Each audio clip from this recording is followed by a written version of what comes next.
Assalamualaikum warahmatullahi wabarakatuh. Balik lagi di Radar Kasmas, radarnya seputar kesehatan. Akhirnya syuting lagi. Yeay!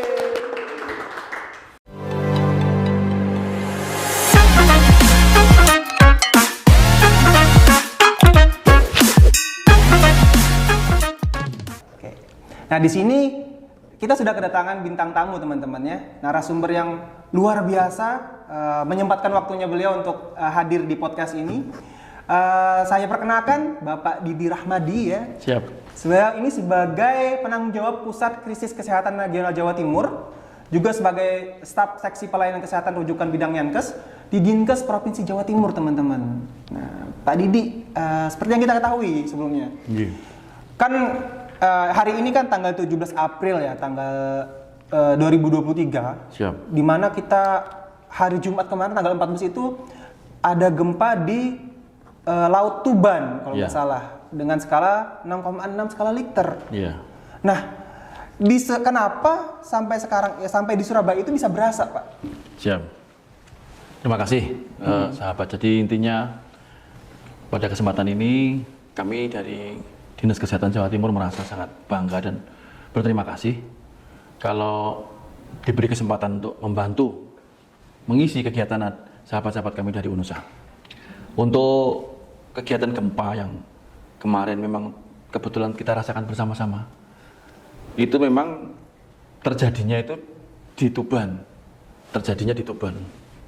tetapi yang merasakan itu hampir seluruh Jawa, tidak hanya Jawa Timur, seluruh Jawa. Ada pembahasan kecil yang menjadi kata kuncinya. Kenapa?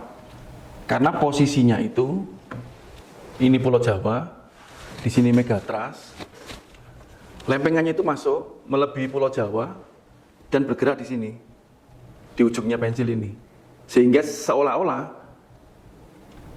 terjadi dari Megatrust, tapi kejadiannya di Tuban. Kalau Megatrustnya sendiri ada di selatan Pulau Jawa, tapi karena kedalamannya sampai 632 km dengan jarak 68 km dari Tuban, maka titik gempa yang ada di Tuban itu mampu untuk menggerakkan seluruh Pulau Jawa. Dikatakan Megatrust itu karena ancaman yang berpotensi tertinggi yang ada di Republik Indonesia.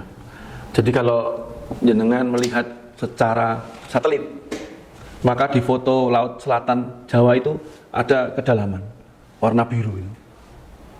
Kelihatan sekali itu di foto satelit, kalau jenengan buka di Google itu ada warna biru di sepanjang Pulau Jawa Selatan itu.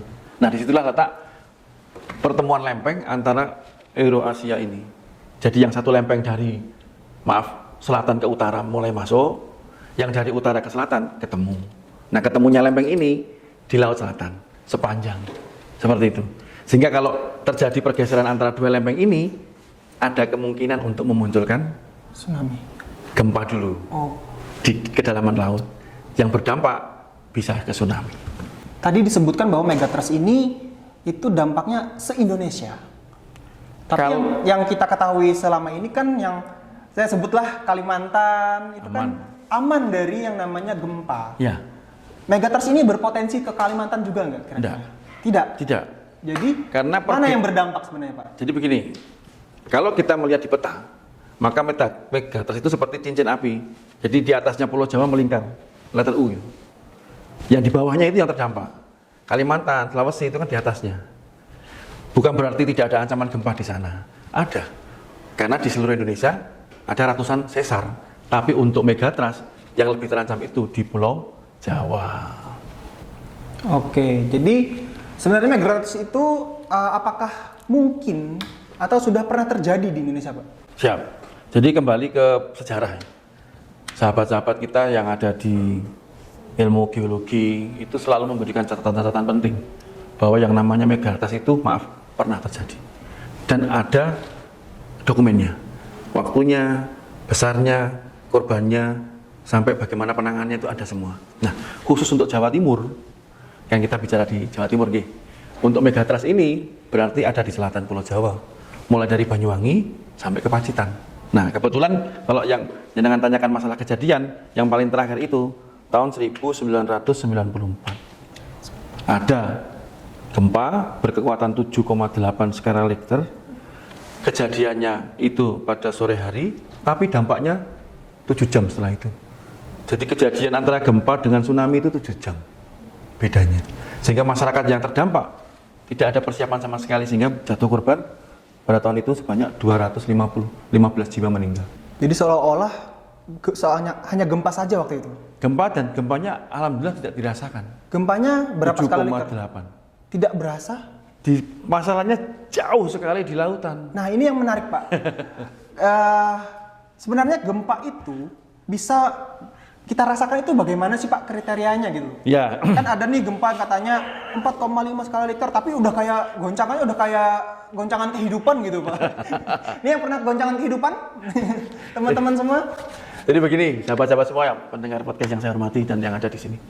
Kalau kita melihat gempa bumi itu indikasinya 3. 1, lokasinya di laut atau di darat. Yang pertama itu dulu. Yang kedua, kedalamannya. Apakah di atas 10 km atau di bawah kilometer. Baru yang ketiga, kekuatannya. Apakah di atas 4 atau di bawah 4. Kenapa? Karena masing-masing kriteria tadi itu memiliki dampak yang berbeda-beda. Contoh, gempa di darat dan gempa di laut, sebagian besar ini yang membahayakan yang di darat. Kenapa, Pak? Karena banyak penghuninya, banyak orang yang tinggal di darat, sehingga banyak kemungkinan terdampak. Yang kedua, kedalaman. Semakin dangkal, seperti yang jenengan tadi sebutkan, contoh di Cianjur yang terakhir kemarin, itu kan tidak sampai kenceng, Pak, hanya 4,6, 5,1 atau 2, tapi dampaknya luar biasa, karena kedalamannya di bawah, di atas 10 kilo, artinya sangat dangkal. Dan yang terakhir, lamanya tadi dan kekuatannya. Semakin besar dan semakin lama, maka infrastruktur semakin rusak. Jadi sekali lagi, di darat atau di laut, kedalamannya 10 km atau kurang, dan kekuatan gempa itu sendiri. Oke. Siap. Jadi fun fact ya teman-teman ya. Waktu Jumat kemarin gempa itu, tim kami sedang briefing dengan Pak Didi ya. Jadi for the first time ya, untuk pertama kali saya di Surabaya merasakan gempa di lantai 5 gitu ya. Goncangannya pelan-pelan tapi lama gitu. Iya. Ini kalau nggak bareng sama orang yang ahli kebencanaan ya, yang biasa menangani bencana, mungkin udah pada lari semua gitu ya.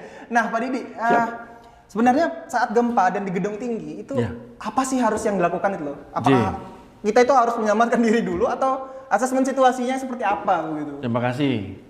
Jadi kalau kita kembali ke contoh nyata, kami ada di lantai 5 di gedung Unusan, ya, tower. Kencang waktu itu ya, Pak. Tertulis dalam sejarah itu, shock yang pertama, shakingnya itu 6,6. Nah, selalu sahabat-sahabat di BMKG maupun di kebencanaan mengingatkan akan ada kewaspadaan untuk susulan. Kebetulan kemarin muncul juga dengan angka 5,5. Jadi kemarin itu ada 2 kali gempa, 6,6, beberapa waktu kemudian 5,5. Nah, kalau kita melihat gedung infrastruktur Unusa, baru dibangun, baru dipakai, dan baru diresmikan, serta memiliki IMB dan sangat ketat dalam pembangunannya, pasti sudah tersertifikasi dalam anti gempa dengan kekuatan tertentu. Sehingga untuk sahabat-sahabat yang ada di sekitar Surabaya, yang kebetulan sedang ada di ketinggian, apakah itu di hotel, di mall, di apartemen, di kampus, kalau ada gempa, jangan mengambil sikap untuk lari, panik, jangan dulu. Karena insya Allah Surabaya ini sudah memberikan semacam aturan yang sangat ketat dari pihak pemerintah kota tentang keselamatan bagi para warganya. Sehingga yang perlu kita selamatkan selanjutnya apa? Dalam jalur evakuasinya. Sehingga sekali lagi kami hanya mengingatkan, 1, tenang, jangan panik. Yang kedua, usahakan untuk berlindung. Kalau memang saat ini nanti ada gempa, kita ada meja, ya ukuran kita memang XXL, tapi kita masih mampu untuk memasukkan kondisi kita di sini. Bagaimana dengan sahabat-sahabat kita yang tidak ada perlindungan? Cukup melakukan perlindungan semaksimal dengan melindungi kepalanya atau mengambil barang-barang yang keras untuk dilindungkan kepada kepalanya. Setelah kondisi tenang, shakingnya tadi, berayunnya itu diam, baru kita melakukan pergerakan. Keluar menuju ke titik kumpul dari masing-masing gedung. Jadi pada saat terjadi shaking atau goyangan, tolong lebih baik diam, berlindung, dan bertahan. Itu kunci untuk aman. Jadi gitu ya teman-teman ya. Siap. Kurangin panik. Intinya tuh kurangin panik. Iya. Tapi yang namanya first time ya, pertama kali ya, panik teman-teman ya. Untungnya ada Pak Didi waktu itu ya. Jadi benar-benar pertama kali kemarin Pak yang merasakan di gedung tinggi. Kalau di rumah-rumah kan sudah biasa gitu. Siap. Sebenarnya Surabaya itu sendiri, saya pernah baca di berita itu dia itu diapit 2 sesar ya Pak sebenarnya, sesar Ya. lempengan gitu. Ya. Itu sebenarnya sudah lama atau belum sih Pak? Terus seberapa sering sih sesar itu bergerak? Yang saya tahu kan berita sekarang ini kan berita-berita yang gempa-gempa Ya. Surabaya itu kan pasti kiriman lah Ya. atau efek dari yang lain lah. Betul. Sebenarnya Ya. Surabaya itu sesarnya itu bergerak nggak sih Pak? Betul, terima kasih. Dan sekali lagi saya mohon maaf kalau ada penjelasan yang kurang tepat karena background saya di kesehatan. Tapi sekali lagi kami dalam tim selalu belajar dan bekerja sama dengan unit-unit yang lain. Intinya di Surabaya itu ada sesar aktif. Intinya dulu yang namanya sesar kendeng dan sesar waru.